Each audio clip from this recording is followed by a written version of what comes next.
నమస్తే, నేను మీ Ashok Kumar. Welcome to our channel. Madanapalle files ఆంధ్రాలో హాట్ టాపిక్.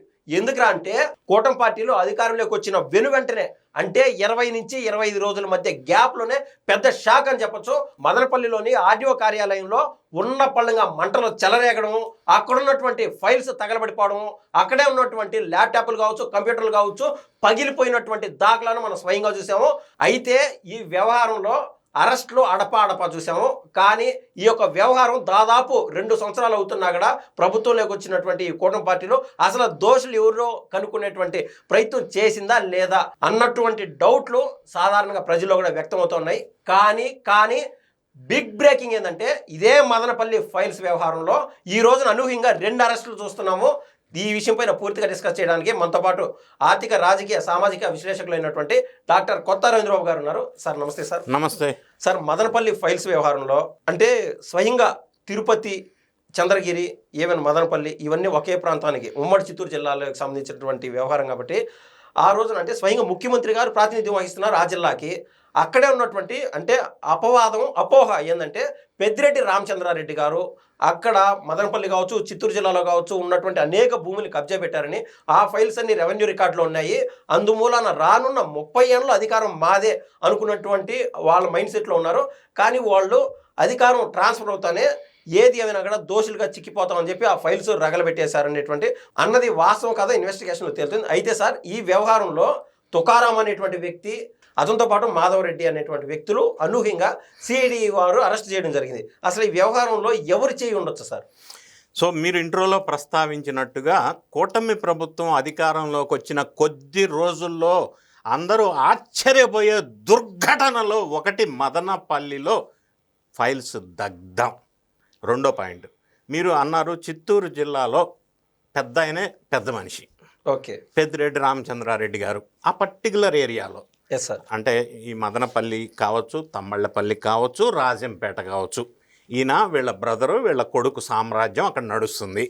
నంబర్ 3 వీళ్ళ కనుసంజ్ఞలోనే అక్కడ ఆ ఏరియా, ఆ ప్రాంతం ఏది జరిగినా జరుగుతుంది అనేది అందరూ చెప్తున్నటువంటి మాట. అది వాస్తవం కూడా. వాళ్ళకి ఆ పలుకుబడి ఉంది, ఇది కూడా ఉంది, రూల్ చేశారు, అన్ని రకాలుగా ఉన్నమాట వాస్తవం. సో ఇప్పుడు ప్రస్తుతం ఈ మదనపల్లిలో మీరు రెవెన్యూ ఆఫీసు మొత్తం తగలబడలా, ఓకే, ఒక సెక్షన్ తగలబడింది. First point.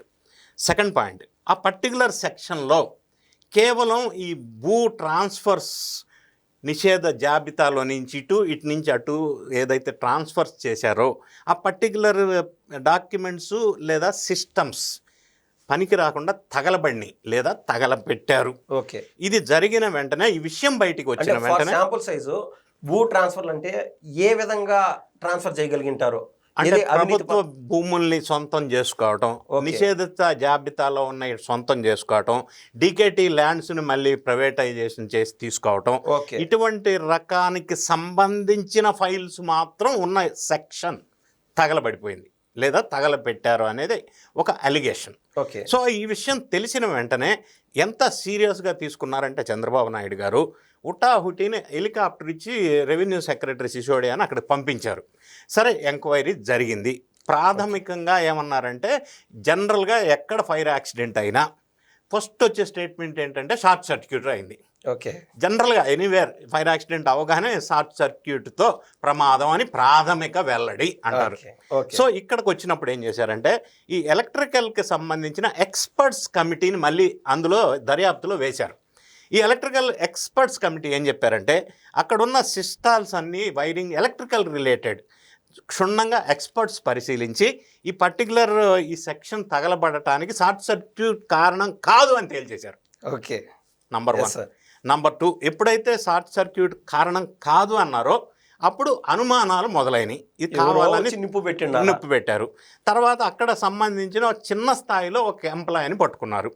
సో ఆయన ఈ సీసీటీవీ ఫుటేజెస్లో ఆఫీస్ అవర్స్ తర్వాత లోపలికి వెళ్ళటం, బయటికి రావటం అనేది దృశ్యాలు వెలుగులోకి వచ్చినాయి. అతన్ని ఎప్పుడైతే విచారణలోకి తీసుకున్నారో ఆయన తగలబెట్టాను అని చెప్పాడు. అక్కడి నుంచి దర్యాప్తు కూపీలాగటం మొదలు పెడితే కొన్ని పేర్లు వచ్చినాయి. అప్పటి ఆర్డీఓ కానీ ఇంకా కొన్ని అధికారుల పేర్లు వచ్చినాయి. దీంతో పాటుగా మీరు అన్నట్టుగా పెద్దిరెడ్డి రామచంద్రారెడ్డి లేదా ఆ కుటుంబానికి తుకారాం కావచ్చు, మాధవ్ రెడ్డి కావచ్చు, వీళ్ళంతా కూడా ముఖ్య అనుచరులు.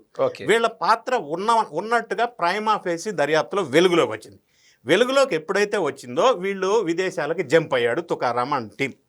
సో ఈ మధ్య కాలంలో మరి రెడ్ కార్నర్ నోటీస్ ఇష్యూ చేయడం వల్ల ఇక అరెస్ట్ తప్పదు అని అనుకోని ఉన్నారో ఏమో తెలియదు, మళ్ళీ బ్యాక్ వచ్చారు. వచ్చిన వెంటనే ఇప్పుడు దర్యాప్తు సంస్థలు వాళ్ళని అదుపులోకి తీసుకున్నారు. వీళ్ళని కనుక విచారిస్తే అసలు ఎవరు చేయమన్నారు, ఎందుకు చేశారు, చేసింది ఎవరు, చేయమన్నది ఎవరు అన్న విధంగా దర్యాప్తు జరగాల. అయితే గడిచిన ఈ 20 నెలల కాలం నుంచి మదనపల్లిలో ఫైల్స్ దగ్ధమైపోయి 2 సంవత్సరాలు అవుతుంది. ఇంతవరకు అదుపు లేదు, దర్యాప్తు ఏమైందని ప్రజలు ఆతృతగా ఎదురు చూస్తున్నటువంటి విషయం. ఎందుకంటే అది ఎవరి ఆజ్ఞతో జరిగింది అనేది అందరికీ తెలుసు. కాబట్టే వాళ్ళని ఎందుకు శిక్షించట్లేదు, ఎందుకు దర్యాప్తు ముందుకెళ్ళట్లేదు అనే ఒక యాంగ్జైటీ మొదలైంది పబ్లిక్లో, ఒక ఫ్రస్ట్రేషన్కు లోనయ్యారు. ఈ నేపథ్యంలో ఈ తుకారాం అనే అతను ఇప్పుడు ప్రస్తుతం లేటెస్ట్ అప్డేట్ ఈ కేసులో ఆయన్ని దర్యాప్తు వాళ్ళు అదుపులోకి తీసుకున్నారు.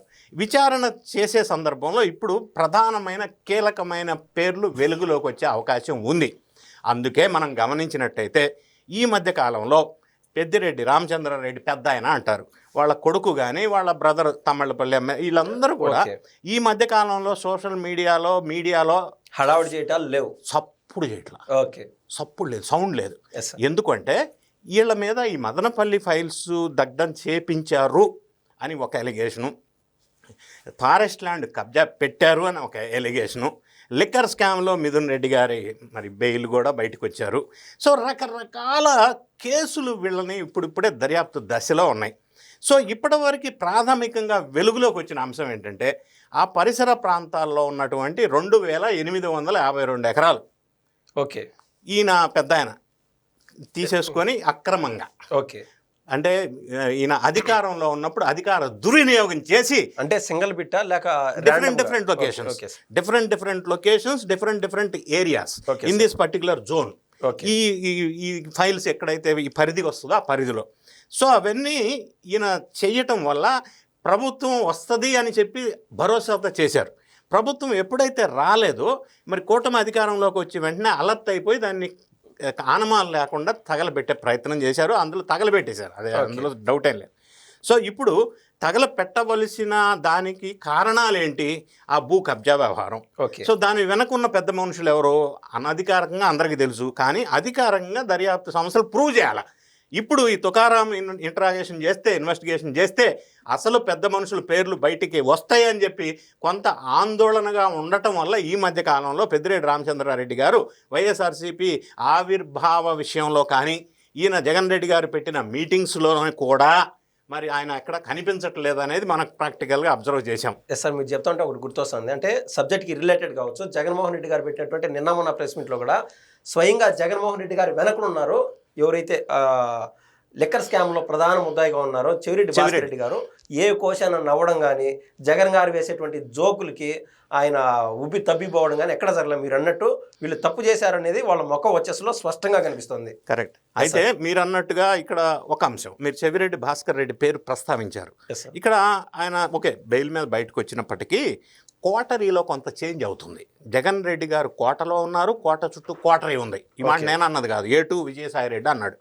సో ఆ కోటరీలో సజ్జల రామకృష్ణారెడ్డిని చెవిరెడ్డి భాస్కర్ రెడ్డి చేత రీప్లేస్మెంట్ జరుగుతుంది అని ఒక చర్చ జరుగుతుంది. సో మీరు చెప్పిన మీటింగ్లోనే సజ్జల రామకృష్ణారెడ్డి గారు ఎక్కడ, where is Sajjala? No Sajjala is missing. So ఇదొక ఇంటర్నల్ కోటరీలో జరుగుతున్నటువంటి అంతర్గత కుమ్ములాట. Sir coming to the topic, స్పష్టంగా చెప్పండి. జగన్మోహన్ రెడ్డి గారి విషయంలో 43,000 కోట్ల రూపాయలు సీజ్ చేసి పెట్టినారు, అటాచ్ చేసి పెట్టినారు. ఆయన పైన 10 సంఖ్యలో కేసులు ఉన్నాయి జగన్ గారి పైన.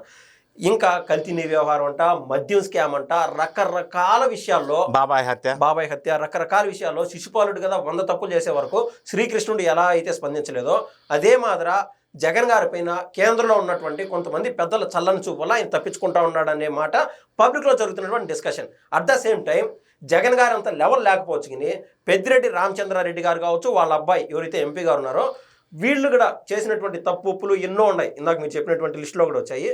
సో జగన్ గారు వీళ్ళకి ఏమైనా ప్రొటెక్షన్గా ఉండగలుగుతారా? లేకుండా అంటే మిథున్ రెడ్డి గారు స్వయంగా ఎంపీ అక్కడ కేంద్రంలో మూమెంట్లు చేసి ఈడ జరిగేటువంటి విచారణని ఆపగలిగేటువంటి శక్తి ఉన్నదంటారా? ఇప్పుడు విచారణ సక్రమంగా జరగదంటారు. ఇప్పుడు జగన్ రెడ్డి గారి మీద ఉన్న పెండింగ్ కేసులు దర్యాప్తు నత్తనడక. ఓకే. అందులో కుటుంబ వ్యవహారానికి సంబంధించిన సరస్వతి పౌరు, సండూరు పౌరు, చెల్లి మీద తల్లి మీద ఆస్తుల కేసు, ఓకే, ఇవన్నీ సపరేట్ పెడితే జగన్ రెడ్డి గారు ఎదుర్కొంటున్నారు. సరే, ఆయనకి చేతనైన స్థాయిలో ఆయన మేనేజ్ చేసుకుంటున్నాడు, ఓకే, చేస్తూనే ఉన్నాడు. ఓకే. ఇక్కడ పెద్దిరెడ్డి రామచంద్రారెడ్డి పెద్ద ఆయన విషయంలో జగన్ రెడ్డి గారి కంటే కూడా మిథున్ రెడ్డి బీజేపీ వాళ్ళతో ఆల్రెడీ కనెక్షన్లో ఉన్నాడు. ఓకే. ఆల్రెడీ మిథున్ రెడ్డి గారికి బర్త్డే లాంటి విషెస్ ఇప్పటికి కూడా మోడీ గారు చెప్తున్నారు. అంటే అంత కనెక్టివిటీ ఉంది వాళ్ళకి. ఓకే. సో ఆయన ఎంపీగా ఉండటం వల్ల ఆయన మొదల నుంచి కూడా ఎప్పుడైతే గతంలో విజయసాయి రెడ్డి ఉండే ఈ లైజనింగ్ పనులు చేయడానికి ఢిల్లీ లెవెల్లో జగన్ రెడ్డి గారికి, ఓకే, ఇప్పుడు ఆయన వెళ్ళిపోయిన తర్వాత వ్యవసాయం చేసుకుంటున్నాడులే, అది వేరే విషయం, చేసుకొని పాపం ఇప్పుడు మిథున్ రెడ్డి గారు ఆ పాత్ర పోషిస్తున్నారు. సో కాబట్టి ఆయనకి అధిష్టానంలో ఢిల్లీలో పెద్దలకి కొంత సఖ్యత ఉన్నమాట వాస్తవం. సో అయినప్పటికీ సో ఇప్పుడు ఇది దర్యాప్తు చేస్తుంది సిబిఐ, సెంట్రల్ దర్యాప్తు సంస్థ కాదు, మదనపల్లి ఫైల్స్, సిఐడి. కాబట్టి ఈ కేసులో వీళ్ళు పెద్ద ఆయన కుటుంబం తప్పించుకునే అవకాశం ఉండకపోవచ్చు. ఈ దొరికిన వ్యక్తుల్ని విచారణ చేస్తే అసలు నిందితుడు బయటకు వచ్చే అవకాశం ఉంది. అందుకే వీళ్ళు ఇప్పుడు పార్టీలు ఎక్కడ మీడియాలో కూడా సౌండ్ సప్పుడు లేకుండా కామ్గా ఉన్నారు. ఎందుకంటే ఈ భయం ఆందోళన వల్ల ఉన్నారు. ఓకే.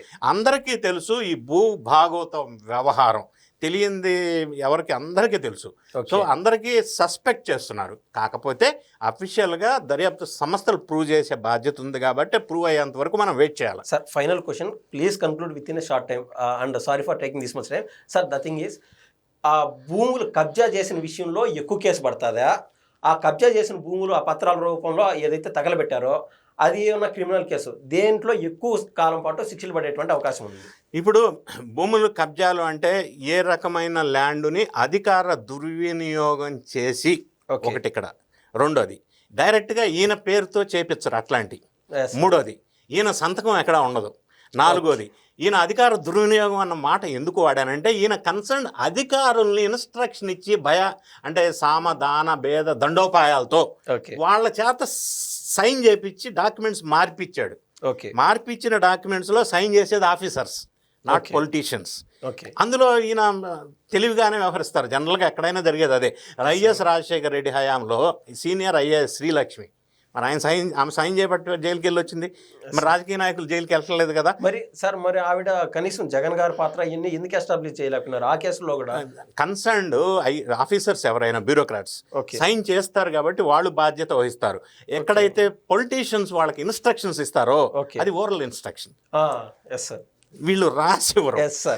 అయితే ఇక్కడ వీళ్ళు ఆఫీసర్స్ కనుక పొలిటీషియన్స్తో కుమ్మక్కు కాకుండా ఉంటే నిజాయితీగా, ఫెయిర్గా, ట్రాన్స్పరెంట్గా ఆ నోట్ ఫైల్లో వీళ్ళు రాస్తారు. This is against as per this so and so rule. However, so and so insisted me to approve this file. Hence I am processing. అని రాసి సైన్ పెడితే అప్పుడు విచారణకు వచ్చినప్పుడు నేను అప్పుడే రాశాను సార్, ఆయన ప్రెజర్ చేస్తే నేను కొంత ఒక ప్రొటెక్షన్ షీల్డ్ ఉంటుంది. వీళ్ళు వాళ్ళతో కుమ్మక్కు కాకపోతే, కుమ్మక్కు అయితే అది కూడా రాయరు.